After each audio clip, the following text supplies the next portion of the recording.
धन्यवाद साथियों। आज एक महत्वपूर्ण प्रेस वार्ता है। आप मंच को देखकर ही समझ गए होंगे कि महत्वपूर्ण है, क्योंकि हमारे वेणुगोपाल जी कम ही आते हैं प्रेस कॉन्फ्रेंसेस में। तो इसलिए महत्वपूर्ण है क्योंकि वेणुगोपाल जी के बगल में जो बैठे हैं कन्नन गोपीनाथन जी, ये 2012 के आईएएस ऑफिसर, हमारे यहाँ एग्मू काडर के थे, और जिस सर्विस में जमीर से ज्यादा ओबीडियंस को महत्व दिया जाता है, उस सर्विस में, उस नौकरी में उन्होंने ऐसे वक्त पे आवाज उठाई जब आवाज उठाना लगभग असंभव था। कश्मीर में इन्होंने, जब वहां 5 अगस्त 2019 को जिस तरह से निर्णय लिए गए, स्टेट को यूटी बना दिया गया, बिना किसी से कंसल्ट किए जो निर्णय लिए गए, उसके विरोध में इन्होंने एक आवाज उठाई कि साहब आप लोगों को बोलने का हक नहीं छीन सकते। और भी इनके साथी थे जिन्होंने कश्मीर में ऐसी आवाज उठाई, वो भी आईएएस थे, लेकिन वो फिर डर के वापस चले गए सर्विस में, ये डरे नहीं। इसके बाद इन्होंने वीवीपैट पे बहुत खुलकर बोला, और फिर जब सीएए एनआरसी की मूवमेंट चल रही थी तब भी ये बेधड़क होकर बोले। इन्होंने एफआईआर झेली, इन पर तमाम तरह की कार्रवाइयां हुई, लेकिन ये डरे नहीं। नौकरी को लात मारी, और ऐसी नौकरी को लात मारी जिस नौकरी के लिए लोग कई कई सालों तक तैयारी करते हैं। हम इस बात की हमें हैरानी नहीं कि कांग्रेस पार्टी के दरवाजे इनके लिए खुले हैं, क्योंकि कांग्रेस पार्टी के दरवाजे ऐसे तमाम आवाजों के लिए हमेशा खुले रहते हैं, इतिहास साक्षी है। हमें इस बात की बहुत खुशी है कि इन्होंने भी कांग्रेस को ही चुना। लंबी बात नहीं करूंगा क्योंकि वेणुगोपाल जी को महत्वपूर्ण बैठकों में जाना है, तो मैं वेणुगोपाल जी को पहले फ्री कर देते हैं क्योंकि उन्हें जाना है। मैं वेणुगोपाल जी से आग्रह करूंगा कि वो कुछ कहें और पार्टी में इनका विधिवत रूप से स्वागत भी करें। Thank you, Pawan ji. I think this is one of the happiest moments for all of us, that one of the brave bureaucrat who is having passion towards the downtrodden people of this country, marginalized people of this country, and who always fought for justice, love and affection, Mr. Kannan Gopinathan. Pan India, his presence is there. He born in Kerala, living in Pune, worked northeast and all other parts of this country. A Pan India figure like Kannan Gopinathan is joining in the Congress party, is giving a clear-cut message that Congress party is the only party who is fighting for the justice for this country, and the ideology of the Congress is very clear. That's why Kannan Gopinathan is also opting Indian National Congress for his party. I don't want to take much of his time. He resigned 2019 from civil service, but he is now telling so far his resignation is not at all accepted. Still he is a bureaucrat. Bureaucrats nowadays, those who are fighting for the justice, fighting for marginalized people, are penalizing by the system. Whether it is in Haryana, whether it is in Madhya Pradesh, we are witnessing everywhere. Even Chief Justice of India is also not spared. Therefore, I think this is the time to rise to fight against this divisive agenda. That's why Kannan Gopinathan's entry to the Congress will be a welcome step. He already met Honorable Congress President Mallikarjuna Kharge ji, and he also met Leader of Opposition Rahul Gandhi ji. Both of them are told him to join Congress, and he is now joining into Congress. Wholeheartedly, we are welcoming Kannan Gopinathan into the Congress party. Thank you.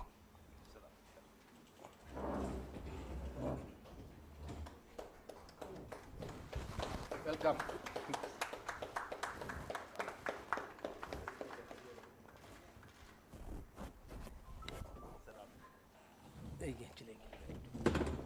Okay, thank you. I have a meeting.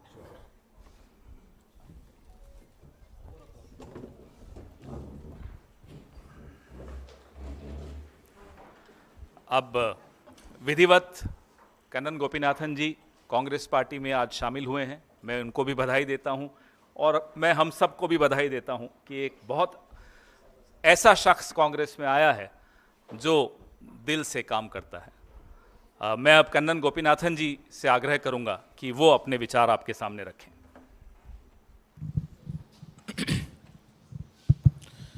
सबसे पहले सबको धन्यवाद यहाँ पे आने के लिए। और कांग्रेस पार्टी ज्वाइन करने का जो निर्णय था वो 19 में रिज़ाइन किया। उस वक्त एक चीज़ क्लियर था कि देश में जो सरकार जिस दिशा में देश को लेके जाना चाहता है वो सही दिशा नहीं है, वो गलत है। वो गलत क्या है वो क्लियर था और गलत के खिलाफ लड़ना है ये भी क्लियर था। पर ऑल्टरनेटिव क्या है वो उस जर्नी तक पहुंचने में मुझे खुद भी क्लैरिटी की ज़रूरत थी। तो कई सारे 80-90 ज़िलों में घूमे, ट्रैवल किए, लोगों से बात किया, कई सारे लीडर्स से मिले, तब ये क्लियर हुआ कि जिस दिशा में देश को मैं चाहता हूं कि चले वो कांग्रेस पार्टी लेके जा सकती है और कांग्रेस की आइडियोलॉजी उसमें आगे लेके जा सकते हैं। सपना क्या है? जहां पे हर नागरिक अपना उनको अधिकार मिले, अपना सपना देख पाए, वो सपना पूरा करने का कोशिश कर पाए, उसमें सरकार उनका मदद करे और अगर नहीं करे तो उसी सरकार से सवाल पूछने का उनका हक हो। सिर्फ सपना देखना एक नागरिक वो नहीं है। अगर सपना पूरा करने में सरकार क्यों नहीं उनकी मदद करते हैं, वो उसके सवाल पूछना भी जो एक नागरिक का अधिकार है। जो 2014 से मैंने जो नोटिस किया वो एक चीज थी कि हम बहुत मुश्किल से प्रजा से नागरिक बने थे। कई सारे राजा पहले भी थे। प्रजा से हम नागरिक बने क्यों? क्योंकि प्रजा सवाल नहीं पूछ सकते थे। सवाल पूछे तो तुरंत राष्ट्रद्रोही या राज्य के खिलाफ बोलने वाले ऐसे माने जाते थे। तो पहली बार हम बहुत मुश्किल से सवाल पूछने लग रहे थे। जैसे आरटीआई हो, जितने अधिकार सरकार ने नागरिकों को दिया उसके तहत वो सवाल पूछने लगे थे कि तुरंत आके बोल दिया कि आप सवाल मत पूछो, हम आपको कुछ देंगे, आप चुपचाप रहिए, उसको रिसीव करिए। उसके अलावा अगर कुछ पूछेंगे, सरकार की आलोचना करेंगे तो उसको हम देश की आलोचना के तुलन कर लेंगे और अगर सरकार से सवाल पूछेंगे तो आपको देशद्रोही माना जाएगा। ये बात से मैं बिल्कुल सहमत नहीं था। देखिए, जिनको लगता है कि सरकार सही काम कर रहे हैं वो उसकी पूर्ण सम्मति दे, वो देश प्रेमी हो सकता है। जिनको लगता है कि जो सरकार कर रहे हैं वो देश हित में नहीं है और गलत रास्ते पे लेके जा रहे, तो उसको सवाल पूछने वाले, क्योंकि वो बहुत सारे कॉस्ट पे, अपने पर्सनल कॉस्ट पे वो सवाल उठाते हैं, वो भी देश प्रेमी है। मैं एक ही तबके के लोगों को देशद्रोही मानता हूं, जिनको पता है ये बात कि देश सही दिशा में नहीं जा रहे, पर अपनी फायदा के लिए या लालच या ग्रीड या सर्वाइवल के लिए ये निर्णय ले चुका है कि हाँ हम चुप रहेंगे क्योंकि चुप रहना ही इस वक्त बेहतर है। तो जो मैं उस तरीके का देशद्रोही नहीं बनना चाहता था। मुझे यह था कि मुझे जो अपनी बात रखना है, सवाल उठाना है, वापस हमें प्रजा नहीं बनना है, हमें नागरिक रहना है। तो उसी में जब जितना ज़्यादा बात किया वो ये सारी जो थॉट्स है वो कांग्रेस की आइडियोलॉजी ही है, ना कि सिर्फ हिस्ट्री है, वो प्रेजेंस है। और इसीलिए जितना मैं उसके मतलब पार्टी के साथ मिलकर काम कर सकता हूँ और जितना मजबूत कर सकता हूँ अपनी कार्य से, वो सेवा से वो करने के लिए मैं तैयार हूँ। और जहाँ लगता है मेरी काम आएगा वहाँ पे काम करने के लिए मैं तैयार हूँ। बहुत दिल से, काफ़ी वक्त लगा, पर वो इसलिए क्योंकि मुझे खुद भी एक अपनी जर्नी से थ्रू जाना था। वो सारे क्लैरिटी के साथ पूरी तय दिल से मैं आज कांग्रेस पार्टी में ज्वाइन कर रहा हूँ और कांग्रेस पार्टी और देश की जनता के लिए हमेशा काम करता रहूँगा। Thank you. आपके कुछ सवाल आप पूछना चाहें?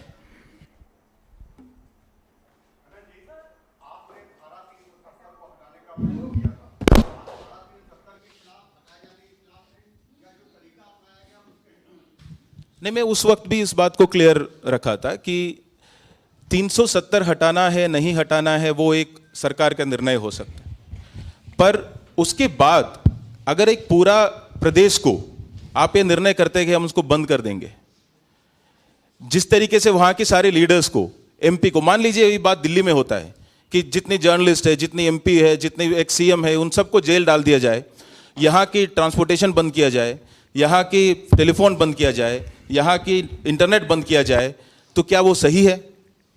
ये सिर्फ मेरे लिए सवाल नहीं है, हम सबके लिए सवाल है कि क्या वो सही हो सकता है? किसी भी देश में, एक लोकतांत्रिक देश में ये सही हो सकता है या उसके खिलाफ आवाज नहीं उठनी चाहिए थी? तो वो सवाल ही मैंने उठाया है और उस सवाल पे मैं आज भी कायम हूं।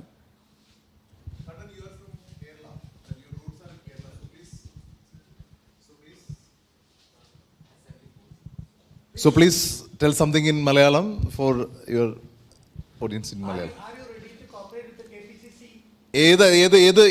ഏതായിരിക്കും നിങ്ങളുടെ പ്ലാറ്റ്ഫോം? ഏതായിരിക്കും? നാഷണൽ തലത്തിലായിരിക്കുമോ കേരളത്തിലായിരിക്കുമോ അങ്ങനെ എന്തെങ്കിലും തീരുമാനിച്ചിട്ടുണ്ടോ? ഓക്കെ, ഞാൻ കേരളത്തിലാണ് പഠിച്ചു വന്നത് 12 വരെ. പക്ഷെ അത് കഴിഞ്ഞിട്ട് ജാർഖണ്ഡിലാണ് എഞ്ചിനീയറിംഗ് ചെയ്തത്.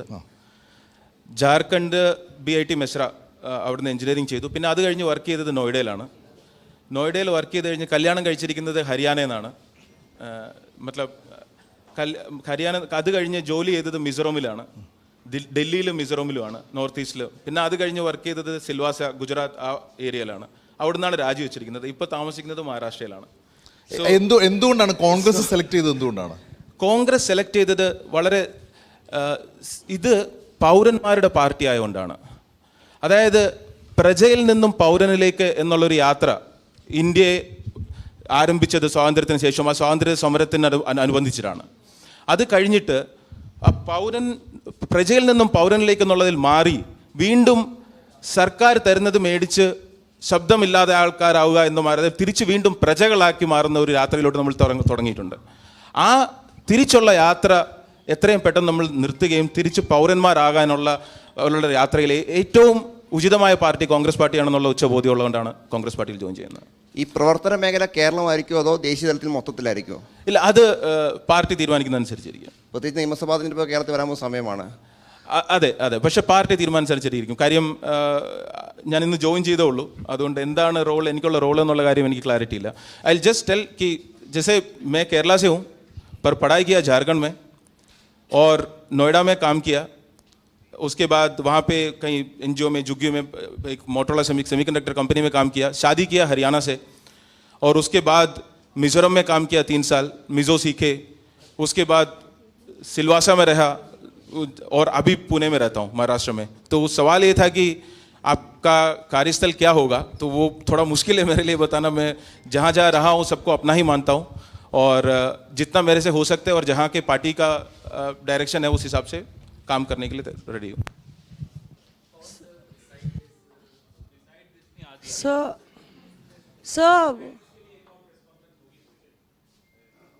सर वो अदालत में फैसला है उस पे, लालू यादव और We have another press conference in a few hours. Then we can take up other questions then. Let's just focus on something as important as this. और है इस पर आपसे? Thank you.